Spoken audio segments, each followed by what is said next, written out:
అది అది అది అది అలా చూసేవా సూత్రాలండి ఏంటి ఏమో అలా చూసారా సూత్రాలు అంటే గోపన్న సోలాపురి అడివిదంట సోలాపురి అడివిదంట ముందరావు ముందరయావు వెనకాల దూడ వెనకాల దూడ వెనకాల గొల్లబామ చెల్లెలు వెనకాల గొల్లబామ చెల్లెలు అయ్యా గోపన్న అయ్యా ఆ పాప ఆవునితో అమ్మనాకు వచ్చిందంట అన్ని తీసుకొస్తుంది అమ్ముకోనాకే మనకుతోనే ఉంది అమ్ముకోనే మరి గోపన్న ఏ రేటుకి అమ్మిద్దు ఎంతకి ఇచ్చేద్దు ఓసారి కొనుక్కొస్తావా నాయన బాబాయ్ మనకి 70 కోట్ల మంది చాలేదా గోపన్న ఈ 70 కోట్ల మంది ఒక ఎత్తు ఈ 70 కోట్ల మంది ఒక ఎత్తు ఈ ఆవుదల ఒక ఎత్తు ఏ బాబాయ్ అందులో ఏముంది బంగారం గోపన్న ఈ ఆవుదల మన దొడ్లో ఉన్నాయనుకో దొడ్లో ఉంటే దొడ్డికే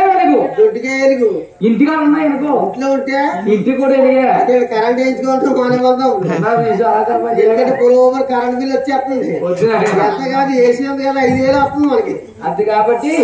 ఏ రేటుకి అమ్మితే ఎంతకు అమ్మితో కొనుక్కొని రమ్మంటారా కొనుక్కు రావాలి తప్పదు మరి అయినా 70 కోట్ల మందిలో మనకి ఆశ నేరలేదు పవిత్రమైన గోవు చెప్తాం అలాగే ఇరిగిపోతుంది కదా ఎంత కొనేమంటారు తప్పదు అదే మీరు కనుక తప్పని చెప్తాను ఓ గొనసమ్మా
ఇది ఏ ఊరు ఏ పల్లె ఒక సైడ్ అనిపించుకెళ్ళి ఊరు కావాలా నా ఒక్క పేరు కావాలా బాబా ఏం స్టైలు అని చెప్తున్నా అడిచనియా అదే అయ్యకున్నారు నువ్వు అనేది చెప్తా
Hey!